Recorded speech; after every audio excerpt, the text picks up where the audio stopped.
Okay, we'll start. So this week we're going to talk about Parashat Lekha, and what I want to do is talk about a certain aspect of Lekha that I want to connect to Noah, and hopefully give us a cohesive idea of what's building in this story of the creation, like we spoke about last week, the creation of humanity and the creation of Am Yisrael. So I titled the class "The Importance of Nuance and Realizing We're All Work in Progress" and how to connect that to the land. It's a little bit of a long title, but hopefully it'll all tie in as we go along. Okay. So last week we focused on the events of Migdal Bavel, right? And how the text is very neutral or vague to what exactly they did, and was it a sin, was it not a sin, right? Like that was all last week. So what I was noticing as I was continuing to read through, and I read a very good article by Rabbi Liebtag about this as well, that he speaks about, I think it was Rabbi Liebtag, that he, and you see that a lot of the stories in Sefer Bereshit, not all of them, but a lot of them are written seemingly neutral, and the Hachamim, through the Midrashim, attribute Tov and Ra, Sadiq, Rasha to these stories, the good and the bad, to these stories, where in the Pshat itself, we don't really necessarily, it's not so clear, outright. And it's interesting because there are many, many times in the Torah where it's very clear, things like To'evat Hashem, something that's disgusting or an abomination to God, talks about, actually I'm thinking of so many examples in Sefer Devarim, like if you do this, you'll be, you'll be sent to Galut, this is To'evat, all these things. And here we see that it's not so clear. So what I want to do is look at some events in this parasha where we see that it's either neutral or a little bit vague or not so extreme, and really think about why, and hopefully tie it all in. So even though not even though, we'll start with that. So we see the very beginning, right? When Abraham is chosen, right? The beginning of the parasha, Lekh Lekha Ma'artzecha, right? I'm not going to go into that. I've spoken about that whole why Abraham was chosen and what the idea of Lekh Lekha is. I spoke about it in other times. Many other people much smarter than me have spoken about it many other times. So I'm going to touch upon that, but not really go into that. So the whole idea of we meet Abraham in the beginning of the story. The midrashim, and there's countless midrashim that have to explain and interpret why he was chosen. Because in the pshat, we just meet this guy Abraham, and we don't see his greatness until later through through the rest of the narrative. So that's the first example of which you would think, right? The leader of the nation that God is choosing, right? We ended off the last lesson we were talking about Migdal Bavel, how they missed the mark, and now God is choosing to continue his relationship with one specific nation, built, starting from this person, from Abraham. So, but yet we don't know anything about him till we see what he does in his life, and obviously we see through his life why he's chosen, but we don't know why beforehand.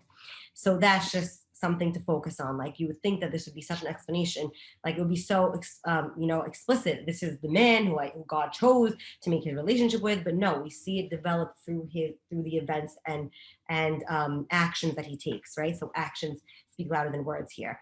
So I want to jump to the story right after that, okay? And the story right after that, or very close after that. So God meets Abraham. Well, he chooses Abraham, he speaks to Abraham, he promises Abraham two major things, which we're going to talk about through the rest of the class, is Zera, children, and Aretz, and land, okay? He promises Abraham repeatedly that he's going to get a land and he's going to get children, okay? And very, very soon, and almost immediately after this promise, there's a famine in Eretz Yisrael. Okay, there's an inability to sustain himself, to live in Eretz Yisrael. There's no food. So Abraham chooses to go to Egypt to survive. Now, here, if we look at the psukim here, I think, let me screen share a second so you could see. Here, hold on, let me close it. Okay. So here we see, no, first I did this, the Lekh Lekha Ma'atzacha, okay? And here I mean, it's present. Okay, so you see it bigger. Okay, we see here that God gives him all the promise, right? And then he goes and he starts on this journey. And the last pasuk here, Vayara Hashem et el Avraham ve'yomer le'zeracha tenet ha'aretz hazot vayiven sham mizbeach la'Hashem hanireh elav. So he makes this whole God makes this promise to Abraham. He builds a mizbeach to recognize his promise, to thank him for this promise. And then Vahi Rav Ba'aretz. There's a Rav and Vayired Abraham Mitzrayma lagur sham ki kaved harav me'od. The famine is very, very strong. There's no food. He goes down. Now here we see. I'm not going to read all the psukim, but if you glance, telling events where it says Abraham is afraid as he goes down because Sarah, his wife, is very beautiful, and he's worried that the Mitzrim will take her for themselves and kill him to justify the ability to take her. Right? They wouldn't, do something so abhorrent as taking a man's wife. But if they murder him, now she's not a man's wife anymore, and they'll take her. So he was afraid of that, and so he tells her, say you're my sister, and like he predicted, they do take her, and they bring him into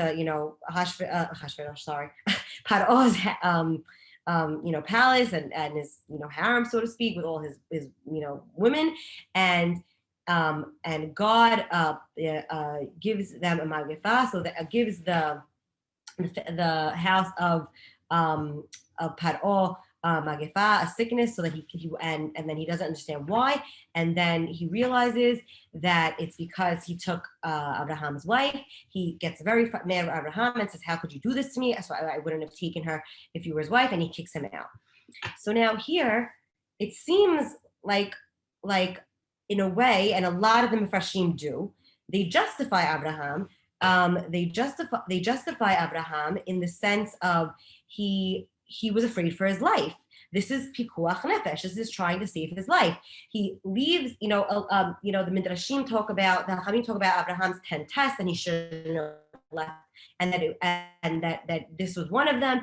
But if you think of it like logically, he's starving and he's afraid for his life. So he goes to Mitzrayim. He tells his wife to lie to preserve both of their lives in a way, and then he gets found out and he escapes. He leaves.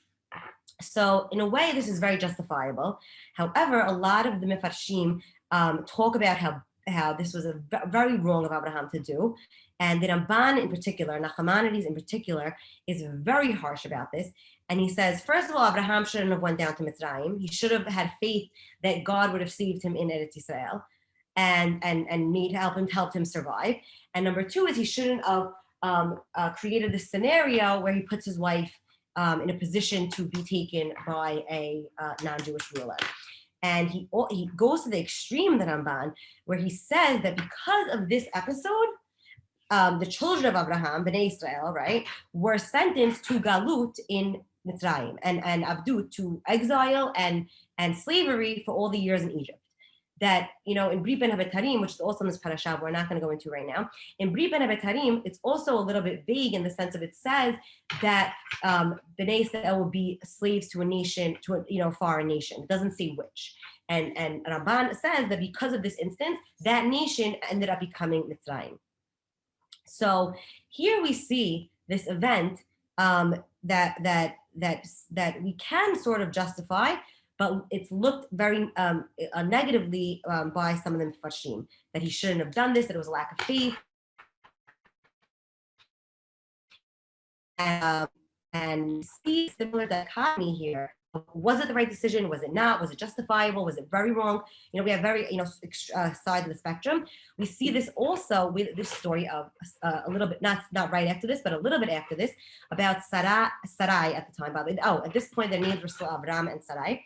So with Sarai, how Sarai didn't have any children. And she chooses, and she says, I'm going to give you my maidservant Hagar, who's actually a Mitzri, right? Who the Mefarshim, again, they say she was a princess that Paro gave her to Abraham, and she was Mitzri, and she was her maidservant, and she says, you sleep with my maidservant Hagar, and she will have a child, and that will be like, the surrogacy of the day, because she'll be like the surrogate, and I will raise this child, but she'll be, the biological means that we could have this child. So he does this, and she gets pregnant. The Hagar gets pregnant, and when she gets pregnant, the pasuk says, but in the middle of the page, if you're looking on the screen, Hagar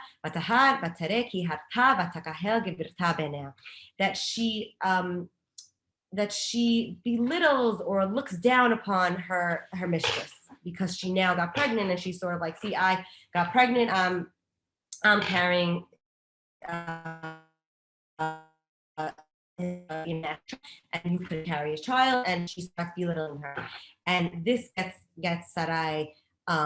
That Sarai ends up mistreating Hagar, and then she ends up mistreating her to the point that Hagar runs away, right? And this is, obviously it's not right to mistreat a person, but it doesn't seem like she even says,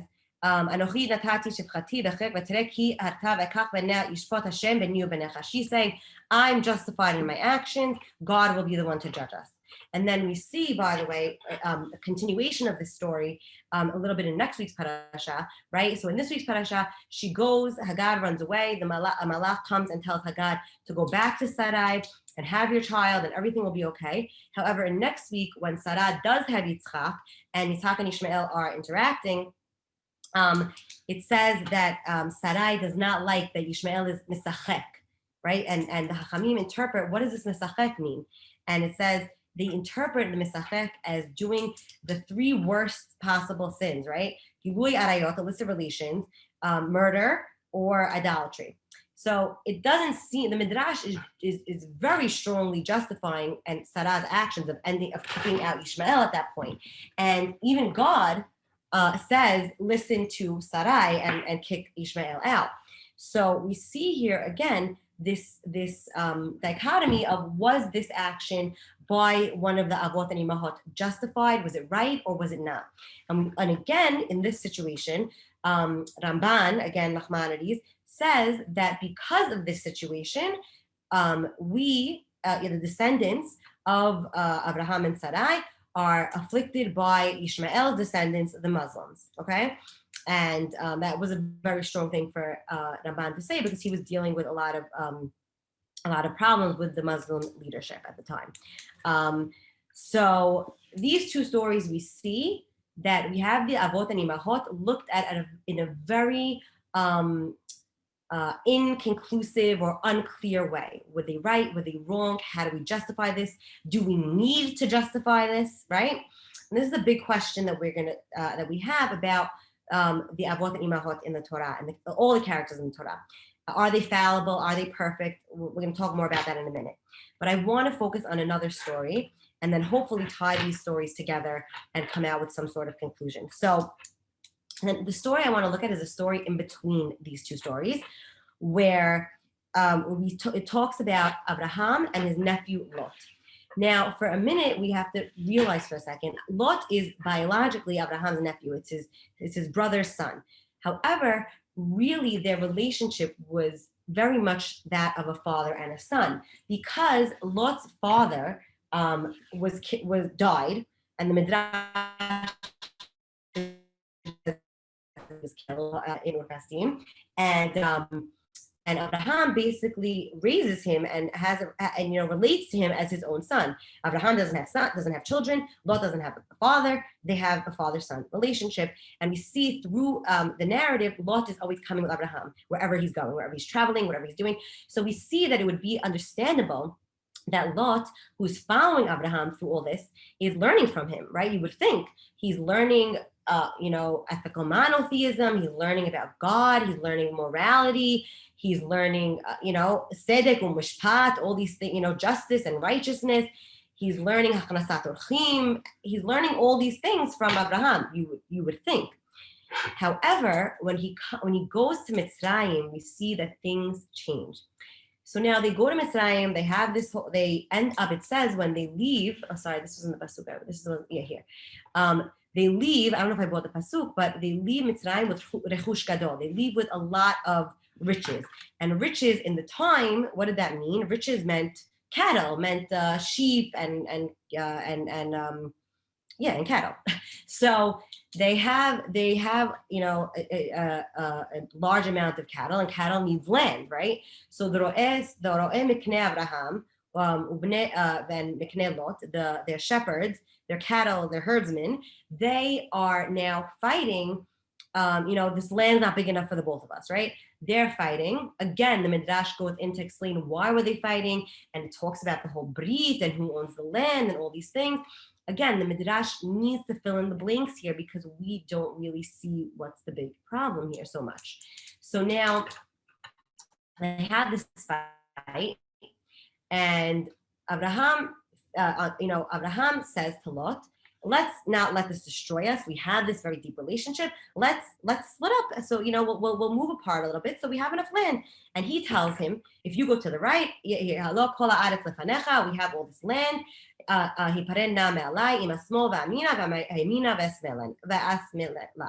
He says, you go right, I'll go left. You go left, I'll go right. We'll separate. We'll have enough room for the both of us. It'll be fine.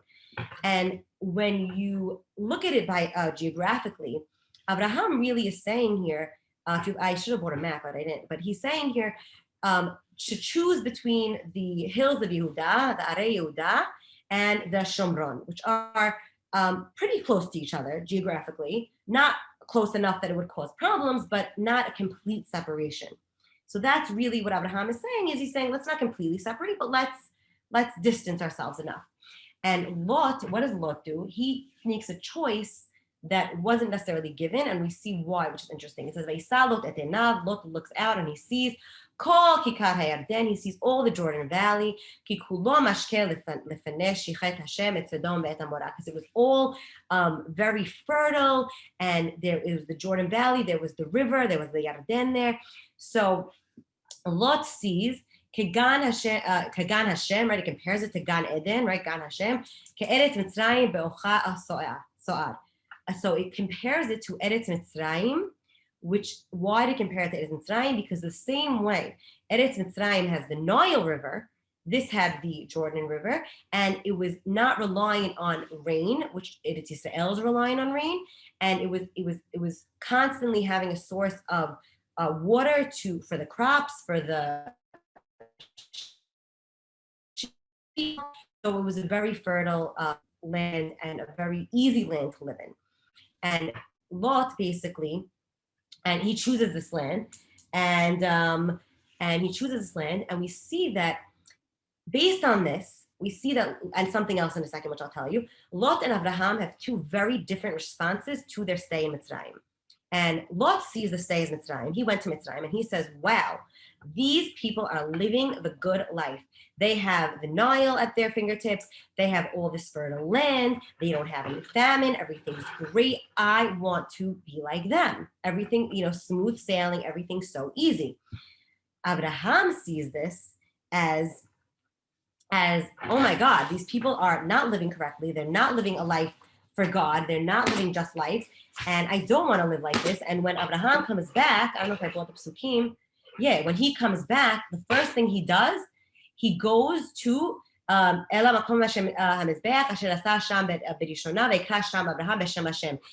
goes to make a mizbeach to call out to Hashem, to reconnect himself to Hashem. He's like, I can't believe I had to deal with that and be with those people that are so far from you, God. I want to reconnect myself from you. And the language, again, we see the language of Lot leaving is very similar. I mentioned this last week, to the language of the people of Migdal Mavel. Vayisa Lot mikedem, vayipardu ish me'al achiv. So Lot leaves, again, mikedem, right? And we spoke about last week of mikedem, meaning the source. He's looking at this not as a minor separation, not as a distance, but as a complete separation. Lot sees the people in Mitzrayim and he says, I want to live that life of ease. And what does it mean, this life of ease, so to speak, to Lot? The life of ease means a life void of God, void of the responsibilities of that relationship. And again, we could see that it is justifiable. Lot has a lot of cattle. The land in the Sodom, in the in the Yarden is very fertile and good for cattle. So why shouldn't he go there? However, if we look at the nuances and the detail and the in between the lines, we see that this action is Lot basically distancing himself from Abraham, from God, from his mission, and from the continuity of that mission. And again, the Midrashim talk about that Abraham thought that his line would go through Lot, right? That the Zarecha Tenet Haaretz there would be through Lot. However, right after this, we see, right after this event, God tells Abraham, no, you're going to have your own Zerah. He reaffirms the Brit and tells Abraham it's going to be through someone else, through your own, through your own Zerah, not through Lot. Now, after looking at these stories and seeing things in this way, why doesn't the Torah explain it more outright? Why is it being a little nuanced, a little vague? And the Torah is not one to mince words. If we read many stories, it's very clear who's right, who's wrong. Here it's not. So, and I think that these stories in the beginning of the Torah, we spoke about last week how this is not only about individual people, it's about paradigms, it's about the building of humanity and the building of a nation. So I think the Torah wants to two things, and by saying this, is to show us that on the one hand, that mankind is very nuanced. It's very hard. You think that when you're little, especially children, right? Children are very black and white thinkers. It's good, it's bad, it's right, it's wrong, right? And unfortunately, many adults don't go past that level, right? And many adults are very black and white thinkers as well, which isn't a great way to live. And as you hopefully with age, but also emotional maturity, you see that things are not so black and white, and most things. Not all things, obviously. There are things that are just, that are very clearly, bad and good and wrong and right.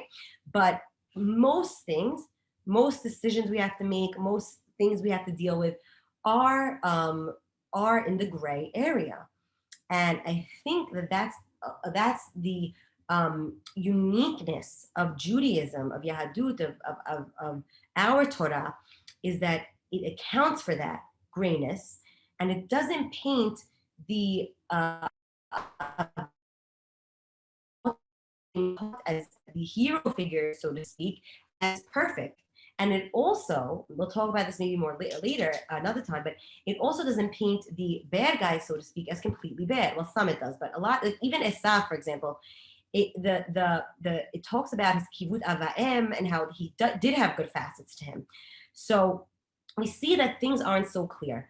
And this is why, if you see, Judaism is, I think, if I'm not mistaken, one of the only religions, if not the only, that doesn't have any human worship in connection to God, and doesn't look at any person as a godlike person, right?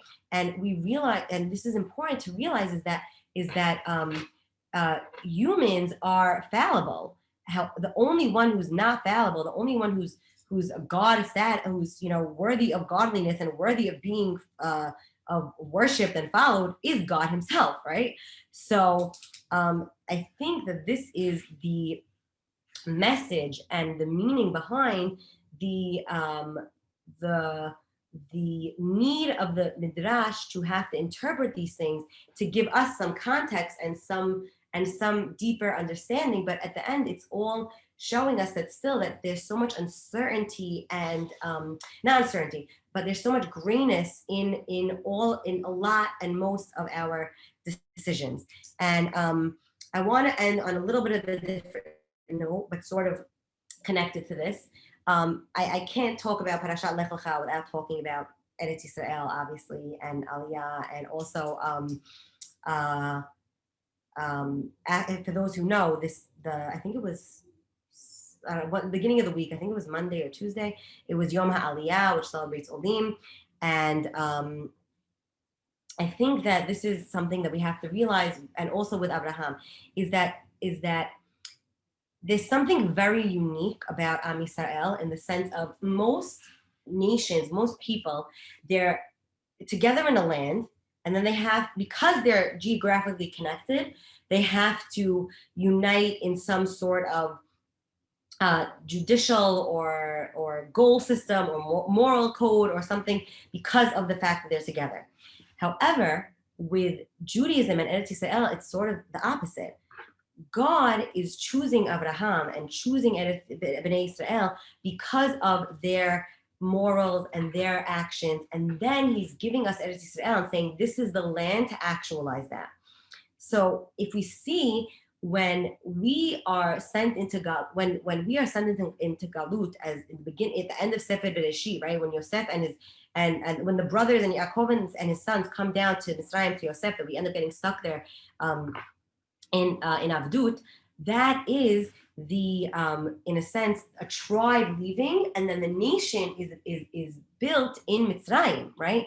The nation is built by its consciousness and connection to God, right? The Midrash talks about that only 1/5 of the people actually left and were able to make it back to Eretz Yisrael, because those are the ones who clung on and stuck on to the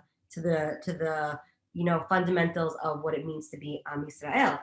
And we see that historically, people are able to live very successful Jewish lives outside of Eretz Yisrael. However, they can't fully be actualized unless they're in Eretz Yisrael, unless we're under our own rule, in our own place, in a place where we could fully be ourselves, where we're home, right? And I want to share something that, a personal thing about my own Aliyah, which is a while ago now, almost 10 years, that when I was thinking of making Aliyah, I spoke to someone who I, really respect for guidance, and they asked me, they said, why do you want to make Aliyah? I want to hear why. And I said, because I don't see my life anywhere else. I don't know what's going to happen in my life, but I can't imagine it not happening somewhere besides Israel. And he said that we have to go to Eretz Yisrael with an openness of, I don't know what's going to happen, but I know I want to connect. I know I want to be in this land as a part of this chain, as a part of this continuity, and this relationship, building this relationship with God in my home.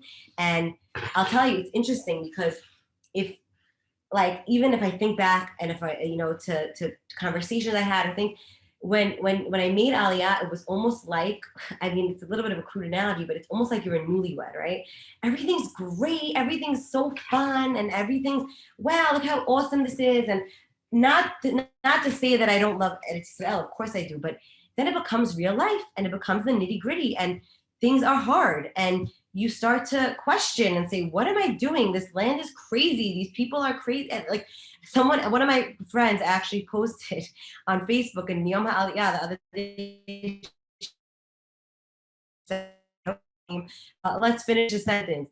I'm happy I made Aliyah, but I still can't believe that, whatever. And people were writing very funny things of some of them were comical, some of them were a little more serious, but it just shows you that that even with it all, that even with the challenges, and even with the stress, and listen, it's not for everyone, right? I'm not saying it's not for everyone, and there is situations where it's not the right thing for people, right? Mashiach is not here.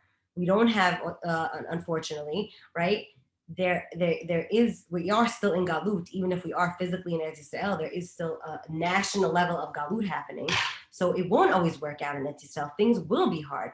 But the thing is that it's the land shows the realness of the relationship. And I think that this is what we see with Abraham, and why he was chosen, and how he continues, is that it's all about the ability to be open and jump into something, knowing that I want to build this relationship, even if it's hard, even if it's challenging. I want to build this relationship and I think that that's back to the idea of the nuances and the vagueness a little bit, is that in any relationship with God, with the land, with a friend, with a spouse, with a child, you always have to be, there's so much nuance. You always have to constantly be evaluating and reevaluating. And and I was actually listening to a podcast about relationships the other day, and it was saying how that in order to build connection in a relationship, that there's certain questions that you should ask questions of your partner, even if you've been with someone, and it doesn't have to be necessarily a partner. It could be a child, it could be friends. You could ask questions that even if you might think that you know the answers to, you might not, and they might surprise you. And to delve deeper, and they might have changed, right? You might thought you knew the answer 2 years ago or even 6 months ago, and that answer might have changed now. So to constantly be not taking the other side of a relationship for granted, and to be constantly evaluating and reevaluating, and being in tune to all that. And one thing that I thought was very, very important about that was that they said, if the person you're doing it with doesn't know the answer, it's not always their fault. It could be your fault for not sharing it with them. And it shouldn't be, and it could be, it's two-sided, that both people in a relationship, it's not only about, oh, why didn't you know that, or why didn't you do that, but why didn't you express that that was a need, or that was something you wanted, or that was something that you needed, that they should know. So I think that, to tie it all full circle, is that is that that this parasha, and subsequently, is showing us paradigms and constructs to building our relationship with God as a nation.